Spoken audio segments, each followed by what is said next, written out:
Okay, we are now live streaming. So welcome everybody to the North of Tyne Combined Authority. This is the formal Cabinet meeting, 25th of January. And we have some apologies for absence. Councillor Forbes, Councillor Wearmouth and Councillor Johnson are unable to make it. And I'd like to welcome Councillor Paula Holland as a substitute member from Newcastle. Hi, Paula. So I've not had any notice of any declarations of interest. Just having a quick look around, I can't see anybody. Nothing there. Minutes of the previous read of the meeting, I've had a look through, they seem fine. Can we have an agreement that they're a correct record? Yep, that's agreed, thank you. So the only announcement I want to make is a lot of people might have noticed the fantastic news about British Volt getting in total way over £1 billion of investment into our region. It's one of these cases that others. There's been done by the local authorities at various points. I've spoken to ministers and others, but I thought, of course, the big success story is British Volt themselves. I mean, this is a massively entrepreneurial enterprise that they've come to. They've seen an opportunity. They've seen a wonderful site, the site of the Old Blythe Power Station, to do this. And with this investment, in time, it will grow to 3,000 direct jobs. And we have a task collectively to make sure that that supply chain lands in our region and gets us even more jobs. So well done to British Volt, well done to colleagues in Northumberland and everybody who's been involved in that. So let's move on to the substantive items of our agenda. So that takes us to item 5, responses to the NTCA Citizens' Assembly. So the Citizens' Assembly was completed last summer, and in it had 30 recommendations, many of which we were already doing as the North of Tyne. The real strength of it is it built on the direct experience, the direct, highly informed experience as a result of the process of our citizens. And it covered all sorts of things, including housing and skills and transport. We've been working through them. There were obviously many things that are beyond the power of the North of Tyne and our constituent authorities. These things are all detailed in the report. There's a huge amount in there. I'm not going to go through it all. But there are specific notes about what we're doing on the subject of, for example, housing and housing retrofit. The Housing and Land Board, which is chaired superbly by my Cabinet colleague Norma, has received a report recently on everything that needs to be happening around decarbonising housing, particularly the fabric first approach. So yes, there's lots of things about microgeneration, heat pumps and so on, but the first task, and there's 3,500 jobs can be created through this, is to insulate the buildings so they're not leaking heat. That requires billions of investment, and that's a case that's going to require national policy changes to make that money available one way or another. But in terms of the things we're doing in the North of Tyne, we've done all sorts of works on the generation of the low-carbon economy. Of course, our Green New Deal, which we've said at previous Cabinet meetings, all of the jobs we're creating in our TIGA programme, and so many other things. Now, I'm not going to go at length through what's a very long paper there, but there's a specific requirement, or specific request actually, to approve an allocation of up to £1 million to support initiatives that are described, detailed in the paper, that are going to support local firms, particularly to take initiatives in decarbonising their operations. All of our constituent authorities, and indeed many of our colleagues and allies in the region, the universities, the health services and so on, as well as many private sector firms like Northumbria Water, have declared a climate emergency, working with us on this. And it's important to make sure that smaller firms have the opportunity to do what they can. So there are specific recommendations in there. But before we move to them, I'd just like to ask if anybody has any questions or comments on this paper. Lucy. Thank you, Mayor. Wearing my day job hat as Pro-Vice-Chancellor of one of the 3 universities on our patch, the LET patch, that is, I looked at the skills section with some interest, and there were just 2 nuances that I felt it was important we should touch on. The recommendation talks, and I quote in the skills section, practical and technical skills are equally or perhaps more important than academic skills and experience. And I'll just pause at that quote, and I think that the sort of businesses that we're talking about, the sort of businesses like British Volt, the new emerging sectors in the Northeast, it's not an either or. And I always push against this sort of feeling that it's either technical skills or it's higher level skills, and there is no coming together, because that isn't how the universities and other institutions work. So it was just a gentle nuance, or pushback at the nuance there. And then there is a recommendation which requires academic institutions to consider the greater inclusion of practical applications within theoretical courses on subjects such as engineering. Well, Mayor, there's probably no one who knows better than the practical application of an advanced level course in engineering at Northumbria University than you, or indeed Peter Rolton, who is leading British Volt, because this is where you and where Peter acquired your skills. And again, I just wanted to push against the nuance that it's all academic and airy-fairy and ivory towers. This authority doesn't have the power to require academic institutions, but of course it can urge and encourage and work with, which is what I would like us to do. And so it's this nuance about understanding that universities are providing, certainly the ones in this region, are providing graduates to go into graduate level jobs, and my university is leading the way there in a very difficult market. And we do it by working with employer advisory boards that really are understanding the needs of business now and the future. So it's nuance. It's not to be derogatory in any way about the fantastic recommendations that the Citizens' Assembly have made, but it's just it needs more digging. And I think we should always remember that it's not an either or when it comes to skills. It's an ongoing piece of work. So I feel much better for getting that off my system. Thank you, Mayor. Thank you. I mean, that's a really well-made point, Lucy. Thank you. And I was going to say, actually, as soon as you raised it, that my personal experience of doing an engineering degree involved an awful lot of hot things touching your hands and an awful lot of sharp things being handled. So to claim that it's academic, it's absolutely not the case. We obviously do that in a very risk-assessed manner. I just want to stress to everybody out there. Yeah. No, welded, machined, as well as calculated and assessed. Karen. Thank you. I really welcome the report, and I think it's important that we demonstrate how this participatory form of policy making is actually influencing our delivery. And I wondered if there would be a form of evaluation at some point, or something that brought together the different bits of policy that the Assembly have been able to directly influence. I think that's a very good point, and it's notable that the oversight panel are still involved, and I'm not sure we could stand them down because they're not sort of employed, but they are still involved, still advisory, and that feedback mechanism is there. And I think, you know, given the severity and magnitude of the climate agenda, it's clearly going to come around again and again and again. And it's something that we've got to be alert to. It's not something that was sort of done once and it solves everything. There will be changes, there will be scientific advances, there will be greater understanding and greater clarity. And there will also be technological and policy changes. And the participation of people, our small businesses, our citizens, our VCSE sector, as well as our large public sector partners, it only works if we all pull together. So I think that's a really good point, Karen.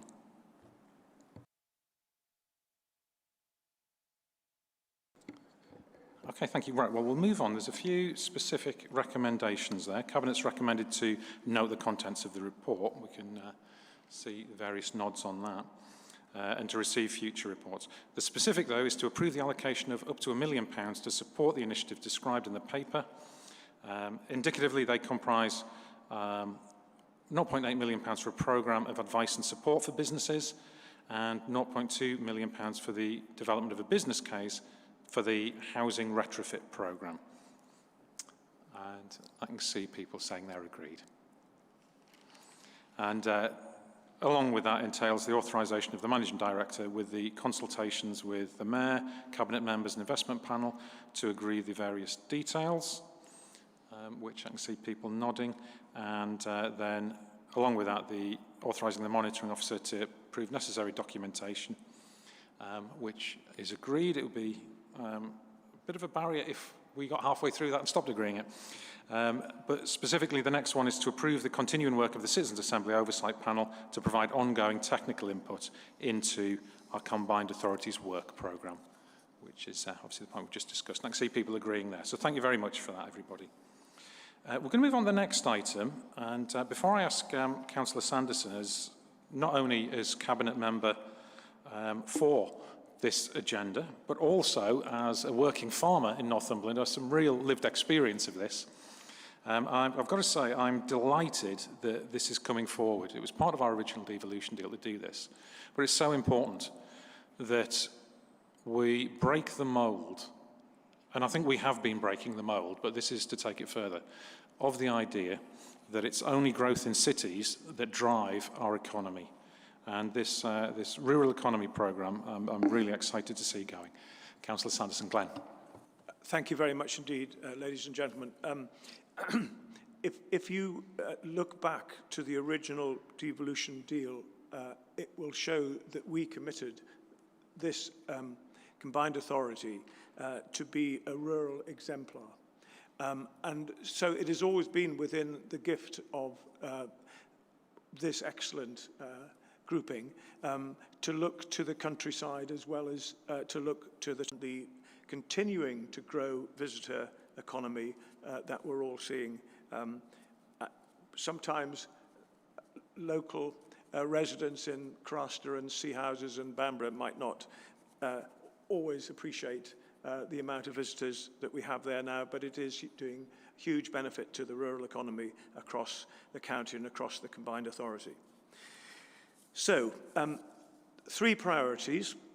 We want to see carbon negative and biodiversity positive outcomes, to develop an inclusive rural economy, and to ensure whatever we do is here to stay, long-term, practical and realistic. But actually there's a fourth one, and it's really important to the people that produce the food on our farms and those whose families support them, which is around ensuring that we do not forget food security. We see at the moment the effects of relying on imported gas and other power. We do not want to end up in a position where we are at the mercy of world markets. That's really important. And the second thing that's really important is to continue to keep that patchwork of farms, the stone walls, the beautiful countryside that we love. We must not allow that to become neglected and just overgrown by trees and nothing else. We have got to make sure that those are equally important. So this is an ambitious version and vision of the future. Exploring the challenges and opportunities, developing a radical new approach for natural capital investment and becoming a national exemplar for how our countryside is managed. And most of all, we'll be doing it in partnership with key local rural economy organisations, leaders and local people. So finally, as you mentioned, Mr. Mayor, I am a Northumberland resident. I'm a Northumberland farmer with a small family farm that, with my family, and a representative of families whose lives depend on agriculture and the rural economy, forestry, and all of those important key industries. And I'm also here today as a cabinet member for the Combined Authority, and this benefits the whole region. It's part of a rural-facing geography of Newcastle. It has a key coastal connection to North Tyneside, and the rural, coastal, urban connectivity not only defines the shape of our region, but it dictates our economy for all of us and for all our residents. So therefore, Mr. Mayor, I fully recommend this, and I'm really grateful to have had the chance to put this forward. Thank you. Thank you very much, Glenn. Would anybody else like to comment or question anything about the report? Robin. Thank you. As the ambassador for the voluntary sector, just to say it sounds really exciting, and I guess I'm keen to acknowledge the work that the voluntary sector does across Northumberland, despite some challenges around diverse and dispersed communities, and just wonder, given that the sector does quite a lot of work around skills, employability, isolation, just curious as to what role there might be for the voluntary sector to contribute towards some of the vision. Thank you. Thanks, Robin. Anybody else? Karen? Thank you. The report says, and I think it's in 1.2 that the report says, the agenda is also important to rural-facing parts of Newcastle. And I think it's important actually that we acknowledge it's important beyond that. There are intrinsic connections between our three labour markets, our transport systems, other infrastructure, the expertise that's available in our universities. So I think the success of this, it's in all of our interests, and we really do need to acknowledge that the success of the rural economy in Northumberland is the success of us all. Thank you, Chair. I welcome this report. I think, Northumberland is an amazing county, to be quite honest, let's be honest. Beautiful, lots of castles to visit, very attractive place to be. But on the other hand, there's a great need to actually keep people living in Northumberland. Because at the end of the day, a lot of the youngsters tell me that when they get to a certain age, where do they go? Where are the jobs? Where is the housing? So this report is really important to actually bring the things that are important to the people of Northumberland to grow and develop. So this is a fantastic report. So let's get on and deliver. Okay? Thank you. Thank you, Norma. And I'd just like to say, I think that point's spot on. Northumberland is not a museum. It's a living place. It shouldn't just be seen as Hadrian's Wall is there. Hadrian's Wall is currently a very living, breathing artifact through our 1900 celebration festival. It's about creating jobs, about people enjoying it. But it's also about people's lived experience and their livelihoods. I just want to echo your point on food security, actually, Glenn. My children currently, because it's the British winter, are enjoying Brussels sprouts and turnip and all sorts of British vegetables because we won't buy things that have been flown in from abroad. And I don't mean that to make light of it. I think that really is important. We're doing so much on carbon emissions. We've just been talking about the Citizens' Assembly.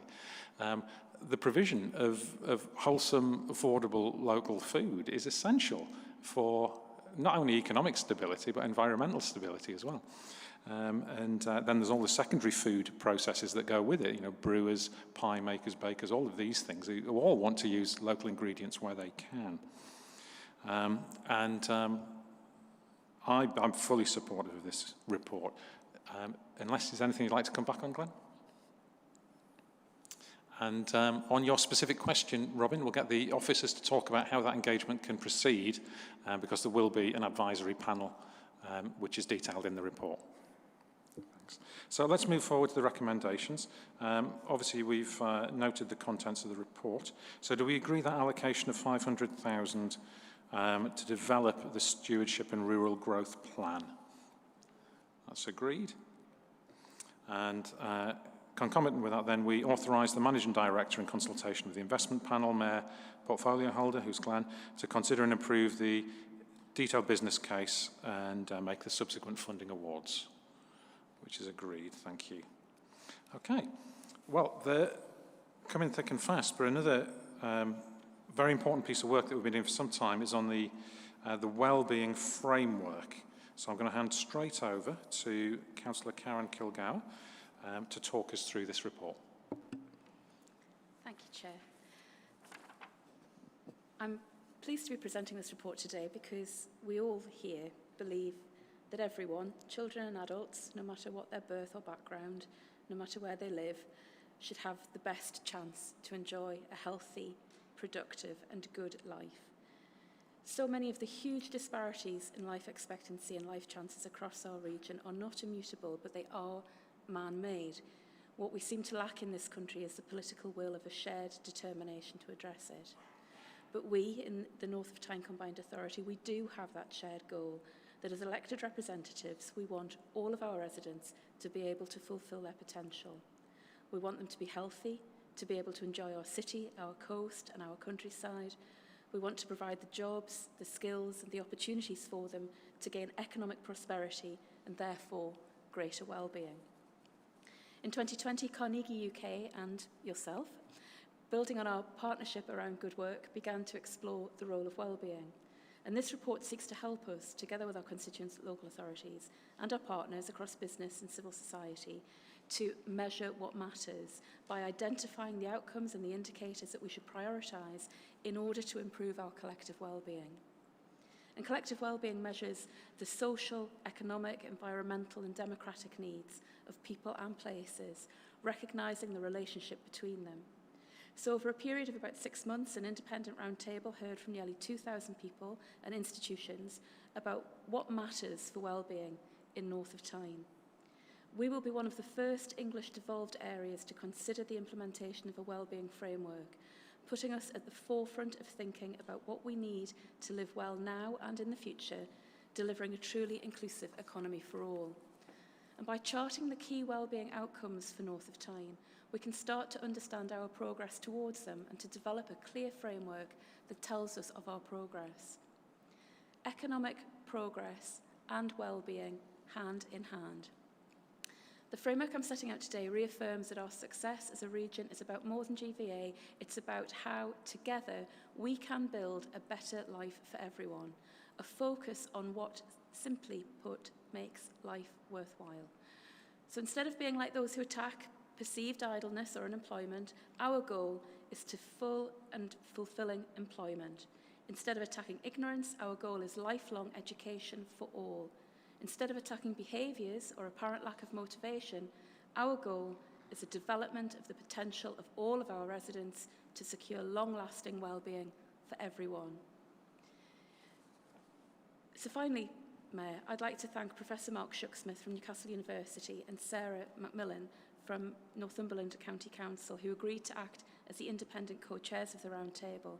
And my thanks also to all of the members of the Inclusive Economy Board, to the Carnegie UK team, and to our public health directors, without whom we couldn't have developed this framework. I'm hugely grateful for the genuinely collaborative partnership that's been at the centre of this project, and I'm delighted to recommend the report to Cabinet. Thank you, Karen. Would anybody like to comment on this report? Robin. Thank you. I was privileged to be part of the round table, and it was a really exciting process to be involved in. I think what was really interesting for me in my role was the way this scheme has resourced the voluntary sector to facilitate some of the consultation and to make sure that we were able to hear the voices of people who maybe otherwise mightn't have had the opportunity or the support to input. I think it looks brilliant. Of course, the challenge is how do we use it and how does it really change the way decisions are made? But yeah, from my perspective, it was a really positive process and really excited to see where this takes us. Thank you. Thanks, Robin. Norma. Well, I certainly welcome this report, Chair, and I'm looking at the wellbeing framework, our vision, and then our wellbeing outcomes. And if you talk to anyone, to be quite honest, those are the things that are really important to them and their families. So it seems to me that it's important that, well, for me, really, it's everyone's entitlement, if you read those things. And it's important that we go ahead and make these things happen and give those people the opportunities in a fair and equal way, to be quite honest. So I'm quite excited about this. And sometimes we talk a lot, don't we? And when you say those things and think that everyone's entitled to that, we should be getting on and making this happen. So thank you so much. Hear, hear. Karen, in her introduction, alluded to how this started, and there's a little maxim that there's a tendency in government, in management, to make important what is measured, and it's about doing it the other way around. It's about measuring what's important. And I understand absolutely that Treasury want us to record GVA uplift. Jobs everybody gets, but GVA uplift, I don't think many outside of this room would be able to understand what that is. But when it comes to things like having a voice in the decisions made about you, about having enough money to meet your needs for heating and eating and housing, for having good quality homes in safe communities, everybody gets it. And this is the policy basis that should we agree it, we're going to say is informing all of our decisions, and not just that narrow set of economic indicators, which never really captures the texture and the detail of people's real lives. So let's move on to the recommendations. We are recommended to endorse the final report of the Inclusive Economy Board's Wellbeing Roundtable. That's included in the document in Appendix B. Is that agreed? Yes, lots of nods there. Approve the proposed wellbeing framework for the North of Tyne, including the proposed outcomes and indicators, which is agreed. And agree that the Cabinet Member for Education, Inclusion and Skills, which is Karen, the Mayor and the Managing Director, in consultation with the Inclusive Economy Board, oversee the implementation of that framework, which is agreed. Thank you very much. Item 8 is the investment fund update. Councillor Johnson can't be with us, but as also a member of the investment panel, Councillor Kilgour is going to introduce this report. Karen. Thank you. I wasn't expecting to speak quite so much when I came down here this afternoon. But, I'm really pleased to be given the opportunity to stand in for Councillor Johnson. I think this is a really important update. We've said before here that the pandemic has transformed how we think about our economy, and yet again we found ourselves in the end days of Plan B, with the full economic impact from this Omicron wave as yet unknown. But it's clear that the rapid spread of the virus has had a major impact on hospitality, in-store retail and travel during the critical Christmas period and, of course, during the New Year sales. Business and the public sector have inevitably been hit by high levels of COVID-related absences, and we all change our behaviour, both socially and professionally, to protect our families and our friends. I'm optimistic, though, that here, inward investment inquiries remain buoyant, a significant number of businesses are still expanding, and our Skills for Growth programme has received a number of strong proposals, and 10 have been invited to submit full business cases. So we must forge ahead with our recovery, no matter what. We will, in a few short weeks, be launching our annual report for 2021, but I can tell you now that we're forecast to create or safeguard over 7,000 jobs, 361 placements for young people through the Kickstart programme, with 170 positions already filled. That's twice the national average rate of 27%. And the Tyne Task Force is now established and has identified priorities that will enable the Tyne to maximise its economic potential. We're building the transition to a greener, more inclusive, and most of all, a resilient economy. The UK has created some of the most influential and loved cinema in the TV, promote our diverse and vibrant way of life, and ultimately influence how the world sees North of Tyne. The culture and creative sector has always been a major driver of jobs growth in the region and in our investments, support for tourism, a vibrant programme of events, and a £10 million digital growth programme. And the BBC's backed inward investment. We must find ways of using the wealth of creative talent in the North of Tyne, the technical expertise, the great writers and actors, the gifted entrepreneurs who all emerge here generation after generation. Even with the challenges of COVID recovery and Brexit, I'm optimistic that as an enterprising region, we can build on our investments with a shared belief in our vision and a commitment to take our rightful place in the UK, a vision of the North of Tyne as the place to be. I'm very happy to recommend the report to Cabinet, Mayor. Thank you, Karen. Has anybody got anything they would like to say about this report? There's often, when we talk about programmes and funds, we couch it in the language of governance, the size of the fund and the things like that. Last week, I got the Metro to Palmersville, walked through the industrial estate to near Asda at Benton, and went to visit Damien Cronin, who were a local joinery and shop fitters firm. And when you talk about British manufacturing success stories, you often pass these little industrial estates and you don't realise that that's the beating heart of our economy. Now, they have, like everybody, found it very difficult through COVID because their core market dried up. The way they operate now, if you can imagine, and I've worked in factories where you've seen batch production go through, one piece of wood looks very much like any other piece of wood. And if you've got 4,000 of these things going through a shop floor and somebody says, where does that one go? And they say, I don't know, let me check the drawings, then that's it, you've lost your production for the day. So they were only ever able to make one batch at a time for a job. You know, fitting out a hotel, for example, a hotel lobby is very specialist work. So our investment has helped them, and now, because they can digitally track every piece of wood on their shop floor, they can put up to 5 jobs at a time through. And this is allowing them, they've contracted to deliver 2 new jobs, but in practice it's actually much higher than that. They're taking on apprenticeships, they're safeguarding other jobs, and they're exporting to Japan from an industrial estate in North Tyneside.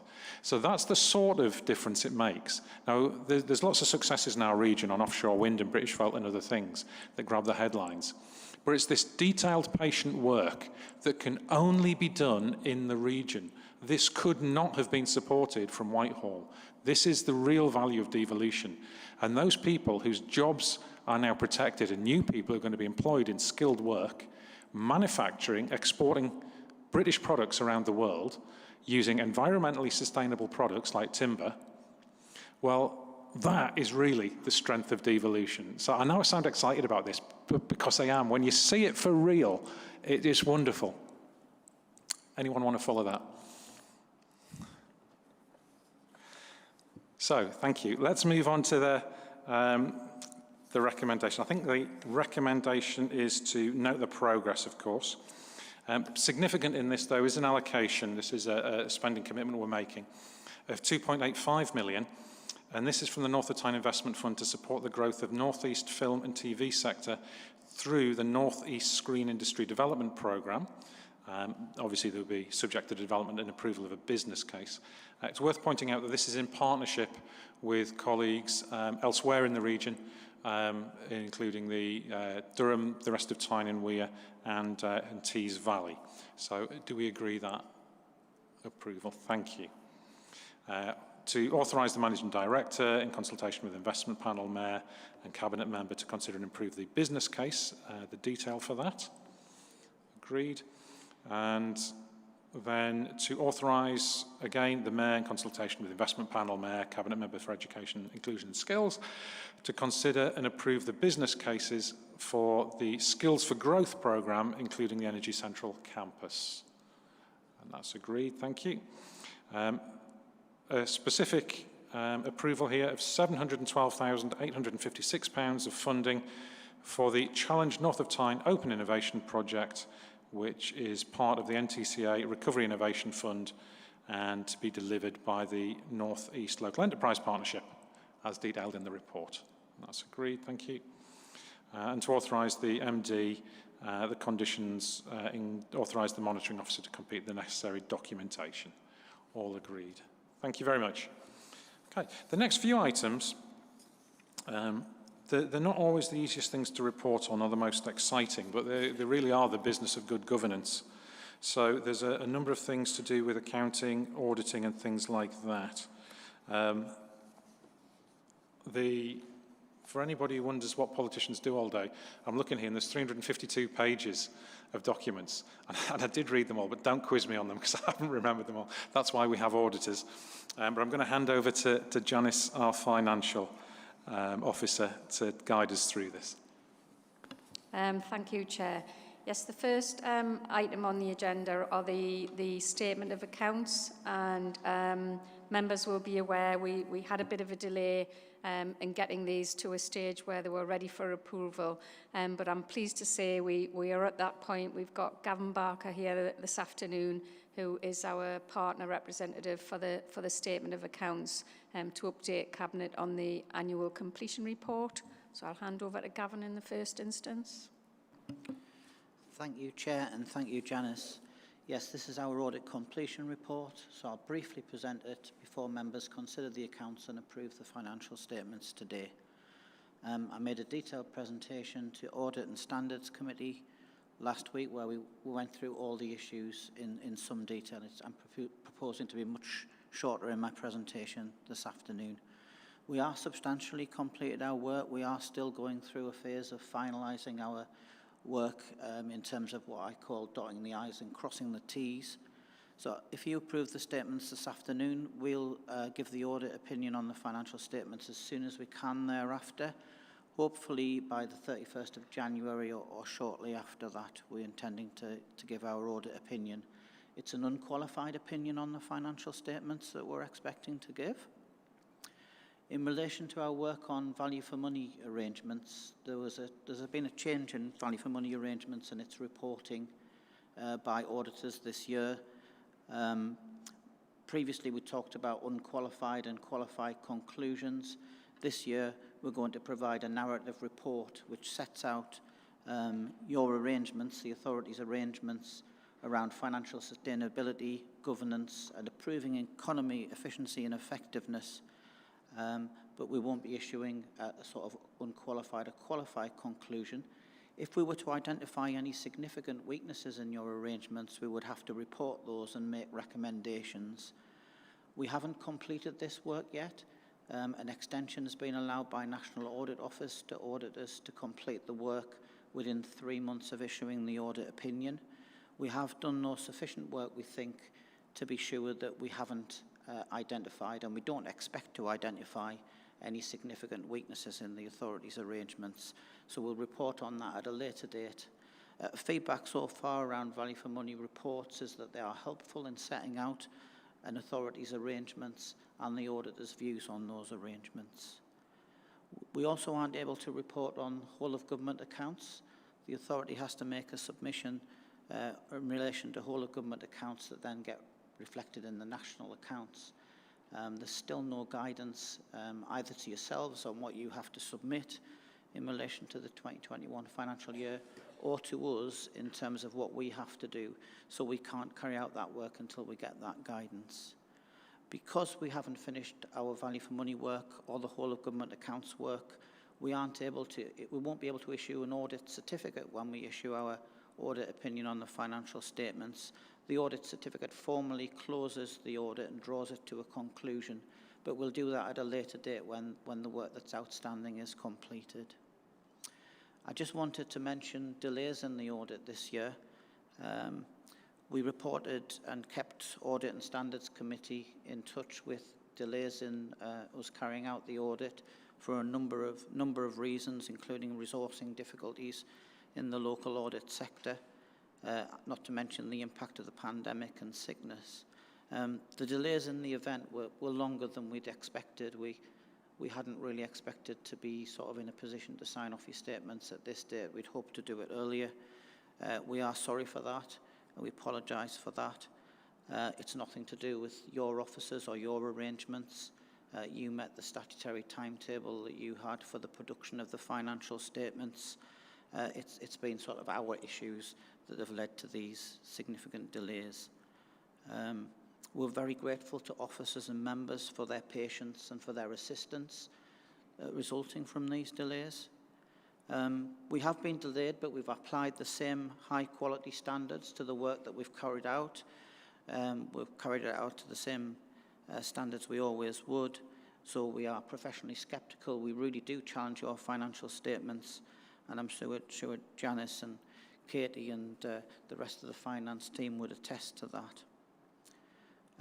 We recognise that the statements you have, because it's authorities' accounts and group financial statements, are a partnership effort with significant input from subsidiaries, particularly Nexus and the North East Combined Authority, because quite a lot of the information in your accounts are sort of related to information that's provided to you by the North East Combined Authority.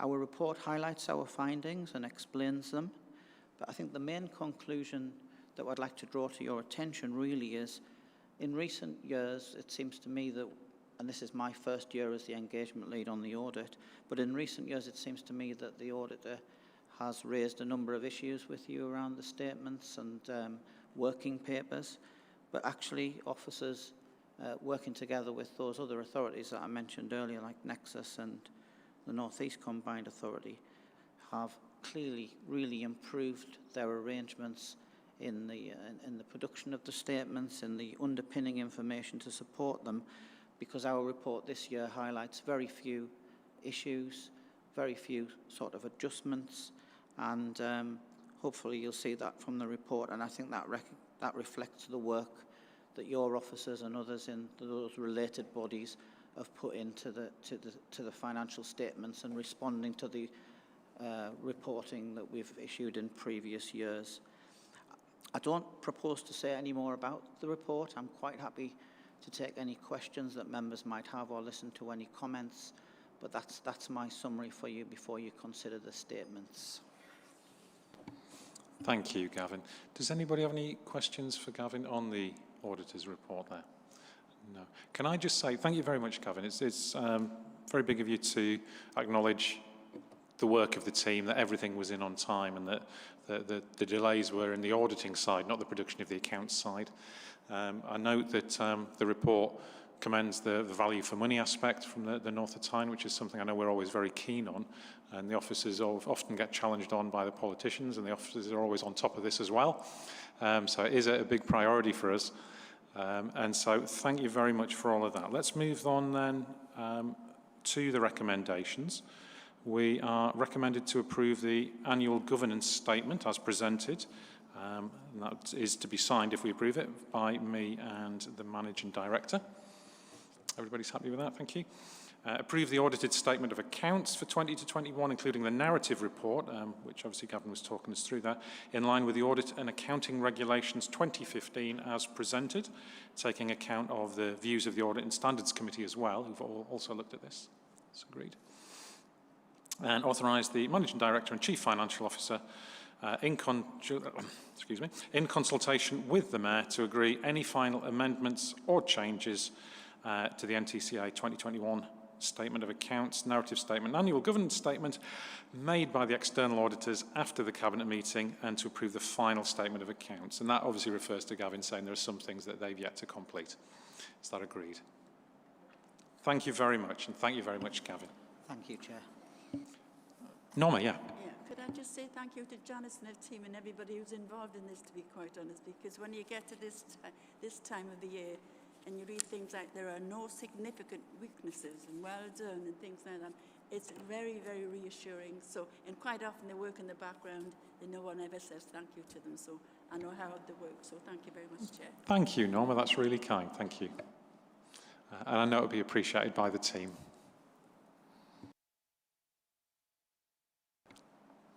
Right, item 10. This is the budget monitoring report for quarter 3 of 2021 to 22. And over to Janice again as the Finance Officer. Thank you, Chair. Just scrolling through my pages. Yes, this is the third monitoring report for 21-22. So we've just managed to end 2021 and we're vastly heading towards the end of 21-22.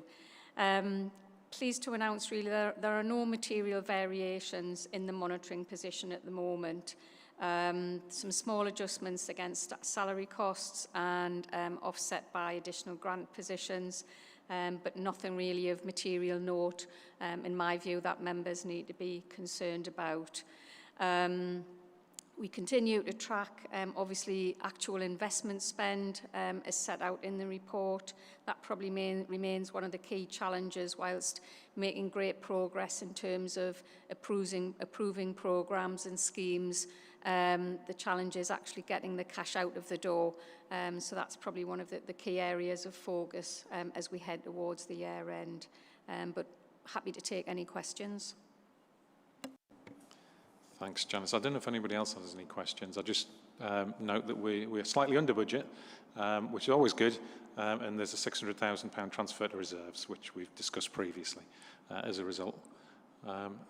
So if nobody has any questions on that, I mean, it's simple matters of numbers and facts. They're all laid out there.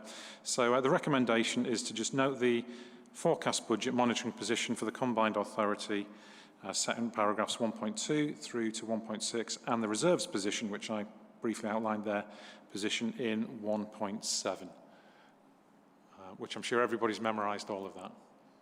That's agreed. Thank you.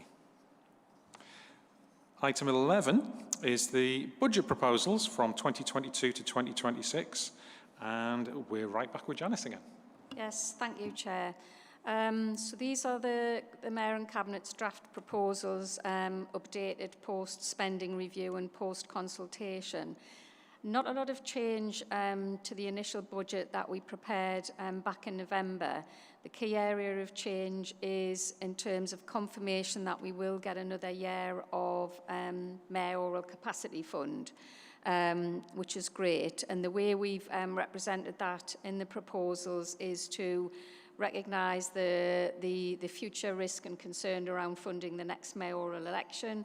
So we've proposed to set some funding aside for that. And then the balance around some additional a strategic capacity budget as we think about the resources and capacity needed to continue to deliver the programme and any addressing of issues that might come out of the Levelling Up white paper when we actually receive that. So that they're kind of the key changes. We carried out a budget consultation as requested, and we met with the budget study group, overview and scrutiny, ran through the budget with them, and I guess the challenge is to come up with proposals for such a straightforward budget. And the key really action was they understood the budget.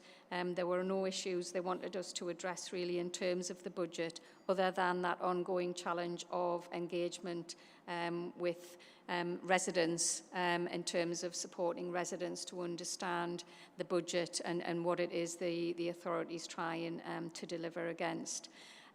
So that's absolutely something we'll take on board. I'll work with my constituent authority colleagues to think about how we might embrace some of the budget consultations that we all do and bring a bit of the North of Tyne as part of that process. And happy to take any questions. Has anybody got any questions for Janice or anything they would like to say? No. I mean, the only thing I would like to say, more for the record and the benefit of the public, anyone watching, is, as Janice alluded to, these are budget proposals for up until 2026. There's a lot can change between now and then. There's a levelling up white paper to come out. And who knows what's going to happen with inflation and wage costs and so many other things that will have to be taken into account. And given that this covers our investment fund, our corporate budget, adult education budget, brownfield housing fund, mayoral capacity fund, and so many other things, well done.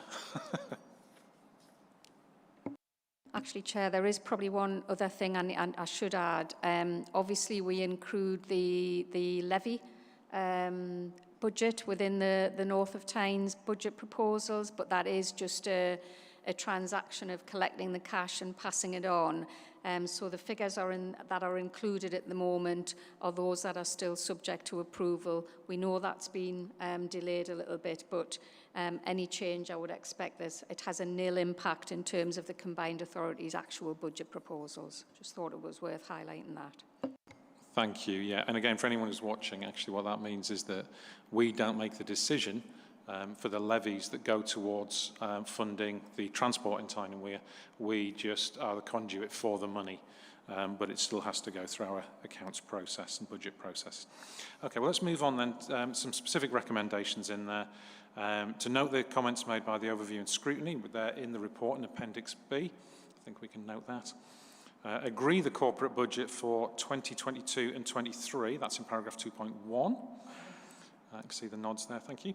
Agree the investment fund as set out in paragraph 2.2. Agreements there. Agree the adult education budget, paragraph 2. I'll tell you what, I'll go through all of these and we'll just do it as one. Anything to do. And note the North East LEP accountable body budget, which is in paragraph 2.6.9, and agree the Treasury Management Strategy as set out in paragraph 2.7 and Appendix A. Thanks. I'm going to just imagine people at home just checking, following all those links. It's obviously what happens. Item 12, slightly technical decision, but this is about the National Scheme for Auditor Appointments. Janice. Yes, thank you, Chair. In terms of the appointments of external auditors, the authority has two options in terms of the approach it takes to make theirs a go now. which is also coming to an end. And I guess whilst we did that independently through the PSAA, to the PSAA, we've had a range of experience as to how successful that has been. For North of Tyne, we chose in the first instance to go down the PSA route for the current appointments on the back of a conflict of interest of the existing auditors that we had as North Tyneside. And despite obviously the delays that we've had this financial year, we've had no issues with the auditor appointment. Knowing that the time and resource commitment that it takes to do the procurement process in our own rights, my recommendation to the Audit Committee and indeed yourselves has been that we go down the PSAA route. They have the resources, they have the experience to recruit and select a whole range of audit bodies to deliver for various authorities, and I think that route would provide the best value for the authority at this current time. It's not mandated that yet that you have to use the PSAA route, but I wouldn't be surprised if that happens in the medium term. Thank you. I don't know if anyone's got any questions on this, but to my mind, given that that is a well-established public route, I don't see any particular risk in taking that approach. So unless anybody's got anything they want to say or ask. No? So the decision is to agree that the North of Tyne Combined Authority opt in to the national scheme of appointing local auditors for the 5 consecutive financial years commencing 1st of April 2023, operated by the PSAA Limited. Is that agreed? Please.